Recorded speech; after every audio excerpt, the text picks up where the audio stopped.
नमस्कार दोस्तों, मैं आशा करता हूँ आप अपनी लाइफ को एंजॉय कर रहे हो, अपनी सेहत, फैमिली और पढ़ाई का ध्यान काफ़ी अच्छे से रख रहे हो। आज है 22 नवंबर और आज की वोकैबुलरी डिस्कशन शानदार रहने वाली है। आगे बढ़ने से पहले आज का quote of the day, we fail when we fail to try, Rosa Parks. अक्सर जीवन में हम फेल हो जाते हैं, पर पता है फेल कब होते हैं? जब हम सक्सेस पाने के प्रयास में फ़ेल हो जाते हैं तो हम फेल हो जाते हैं। अगर आपसे प्रयास नहीं हो पा रहा है, आप मेहनत नहीं कर पा रहे हैं, तो आप डेफिनेटली फ़ेल हो जाओगे। लेकिन अगर आपसे प्रयास हो पा रहा है, आपसे मेहनत हो पा रही है, तो आप फेल नहीं होंगे। तो उसी को रोज़ा पार्क्स ने बोला है, we will fail when we fail to try. हम तब फेल होंगे जब हम ट्राई करने में फ़ेल हो जाएंगे। शुरू करते हैं आज की वोकैबुलरी। पर शुरू करने से पहले मेरी आपसे शिकायत है, आप ना तो वीडियो को लाइक करते हैं, ना ही और लोगों के साथ, अपने फ्रेंड्स के साथ, अपनी फैमिली के साथ शेयर करते हैं। ऐसा क्यों है? क्या मैं जो आपके लिए वीडियो बना के लाता हूँ, क्या जी आपके लिए अच्छा नहीं, सही नहीं है? अगर कोई कमी है तो बताओ ना, मुझे बता सकते हो कमेंट सेक्शन में। आई होप आप समझोगे, क्योंकि बहुत मेहनत लगती है। अगर आप इसे लाइक करते हो, शेयर करते हो, तो मेरे लिए एक मोटिवेशन का काम करता है। मैं उतनी ही मेहनत के साथ फिर दूसरे दिन अपने टाइम पे वीडियो लेके आ जाता हूँ। हाँ, कभी कभार हो सकता है थोड़ा लेट हो जाता है, पर डेफिनेटली वीडियो रोज़ आएगी, चिंता करने की कोई बात नहीं है। तो शुरू करते हैं। आज का सबसे पहला शब्द है शो डाउन। शो डाउन का मतलब होता है निर्णायक मुठभेड़, यानी ऐसी स्थिति जहाँ से किसी चीज़ का निर्णय होने वाला हो, फाइनल बैटल, उसको बोलते हैं शो डाउन। सिनोनिम्स है इसका clash, conflict, encounter, confrontation, climax, hostility, fight. Antonyms है negotiation, settlement, agreement, peace making, appeasing. Sentence है before their showdown all players join their hands. Before their showdown, उनके जो निर्णायक बैटल से पहले, all players join their hands, सारे players ने क्या कर लिया? हाथ जोड़ लिए, यानी एक दूसरे के साथ शामिल हो गए। अगला शब्द है इम्प्यूट। इम्प्यूट का मतलब होता है दोष लगाना, लांछन लगाना। जब हम किसी पे दोष लगाते हैं ना, लांछन लगाते हैं, कलंक लगाते हैं, उसको क्या बोलते हैं इंग्लिश में? इम्प्यूट, यानी ब्लेम समवन। इसका सिनोनिम्स है blame, impeach, condemn, intimate, complain, censure, reproach.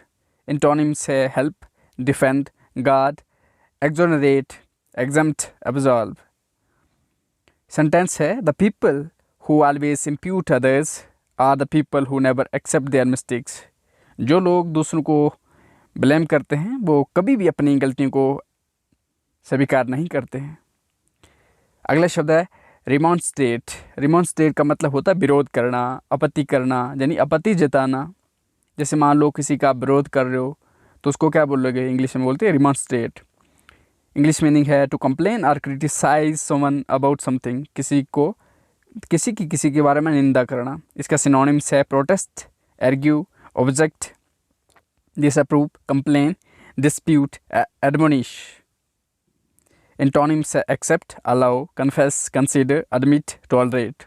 Sentence है the students remonstrated against poor school management. School की जो पोर मैनेजमेंट थी, मतलब देख रेख जो अच्छे से नहीं हो पा रही थी, उसके विरोध में स्टूडेंट ने क्या कर दिया? अपना विरोध जताया। अगला शब्द है कनकॉमिटेंट। कनकॉमिटेंट का मतलब होता है जुड़ा हुआ, सहचारी। जैसे होता है कोइंसिडेंस, कोई चीज़ हो जाती है, उसको बोलते हैं कनकॉमिटेंट। नेचुरली अकम्पनिंग, जो चीज़ मतलब नेचुरली किसी के साथ हो। जैसे आप खाना नहीं खाओगे तो वो पता है कि आप बीमार हो जाओगे, आपकी सेहत खराब हो जाएगी, तो उसको बोलेंगे थोड़ा आपकी खाना ना खाने के साथ जुड़ा हुआ है, आपकी हेल्थ ख़राब हो जाएगी, कनकॉम्पिटेंट। इसका सिनोनिम्स है incidental, coincident, concurrent, attendant, simultaneous. इसका एंटोनिम्स है independent, unrelated, accidental, antecedent, separate. Sentence है the audience was surprised after seeing the concomitant performance of the performer.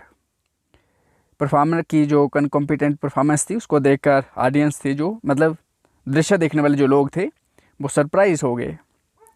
अगला शब्द है एडमोनिश। इसका मतलब होता है एडमोनिश का मतलब होता है धिक्कारना, चेतावनी देना है किसी को ना। जैसे मान लो किसी को आपने कोई काम बताया, उसने सही से नहीं किया, आपने सो लानत फटकार दे दी कि तुमने सही ये काम नहीं हुआ, तूने गलत कर दिया, ये वो ऊट उटांग जो भी आप उसको डांटोगे उसको क्या बोलते हैं, उसको बोलते हैं एडमोनिश। एडमोनिश मीन धिक्कारना, चेतावनी देना। इसका इंग्लिश मीनिंग है टू वार्न स्ट्रांगली। सिनोनिम्स है caution, warn, forewarn, scold, reproach, castigate, alert, criticise. Antonyms है laud, praise, compliment, applaud, sport, flatter, hail, encourage. Sentence है the teacher has admonished the student who is always absent from class.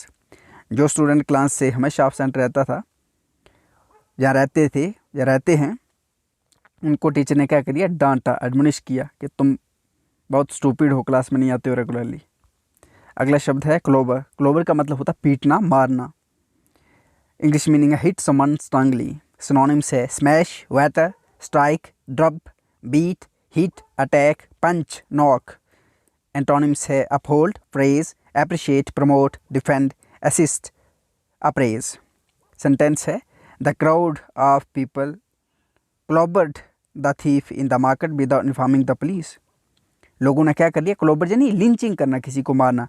लोगों ने police को बताए बिना ही चोर के क्या कर लिया, पकड़ के मारा। क्लॉबर करना, पीटना। अगला शब्द है इलेक्ट्रोक्यूट। इलेक्ट्रोक्यूट का मतलब होता है बिजली से मर जाना, to die by electricity.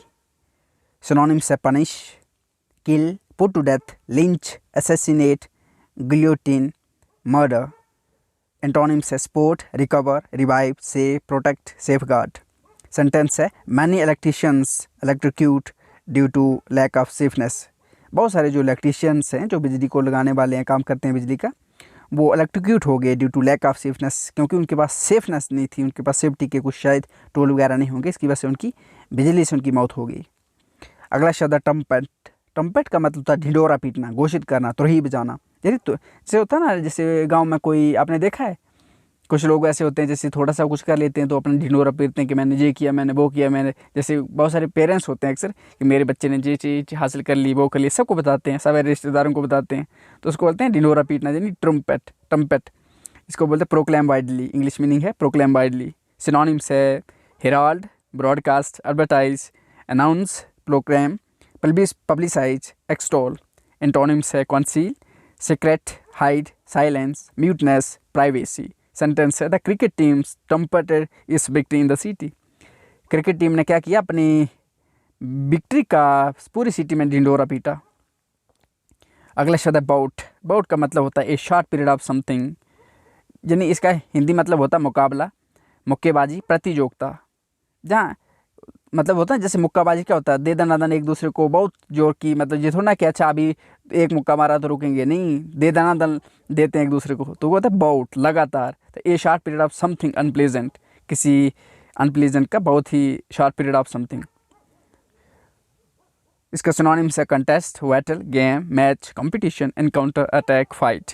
Antonyms है कॉन्कॉर्ड, ट्रेल, स्टैग्नेशन, कॉन्कॉर्ड।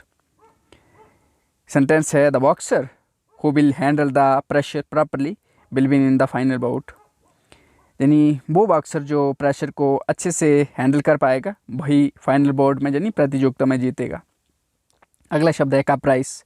कप्राइस का मतलब होता है सनक, मौज, उमंग। जैसे सनक का मतलब होता है मूड, जैसे होता है ना a sudden change of mood और बिहेवियर, किसी अचानक से मूड चेंज हो जाता है ना, जैसे मान लो अभी कोई हंस रहा है, 2 मिनट में वो गुस्सा आ गया, तो यानी कप्राइस यानी उसकी सनक जो मूड है उसको बोलते हैं। सिनोनिम्स है humour, whimsy, freak, mood, vagary, caprice, blatancy, babe. Antonyms है consistency, constant, permanence, dependability. Sentence है he is caprice made his friends life difficult. उसका जो मूड है ना, उसकी वजह से उसके दोस्त की जो लाइफ है बहुत ख़राब कर दी, उसने मुश्किल कर दी। ये आज थोड़ा गलत हो गया, quote of the idiom of the day होना था, लेकिन यहाँ पर हो गया कोट ऑफ द डे। पर आज का जो इडियम ऑफ द डे है score a self goal phrase है जी। आज का जो फ्रेज़ है inadvertently harm one's own interest और objectives especially while attempting to advance them. Score a self goal का मतलब होता है जब हम अपने भलाई करना चाहते हैं पर क्या होता है गलती से हमारे नुकसान हो जाता है, जैसे आप पढ़ना ज़्यादा चाहते हो और उसके चक्कर में क्या किया आपने, पूरा दिन रात पढ़ते गए आप, उसके उससे क्या हो गया, आपकी सेहत ख़राब हो गई। अब पढ़ाई चाहते तो आपकी अच्छा हो, मतलब अच्छे से पढ़ाई करो, लेकिन आपकी सेहत ख़राब हो गई। उसकी वजह से आप क्या हो गया, 2-4 दिन की आपकी स्टडी डिस्टर्ब हो गई। यानी आप चाहते थे कि आपका भला हो लेकिन बुरा हो गया, तो उसको बोलते हैं स्कोर, एक सेल्फ गोल।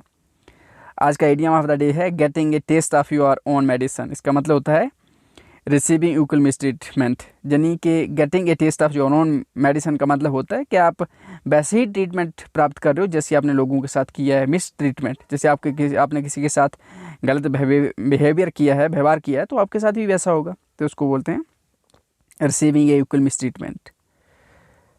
सो इसी के साथ मैं लेता हूँ आपसे अलविदा। मैं आशा करता हूँ कि आपको पसंद आई है आज की डिस्कशन, और मिलते हैं बहुत ही जल्द। तब तक रखिए अपना खूब सारा ध्यान। थैंक यू, धन्यवाद, जय हिंद। और थोड़ा सा शायद मेरे डॉग ने आपको परेशान किया होगा, तो सॉरी उसके लिए।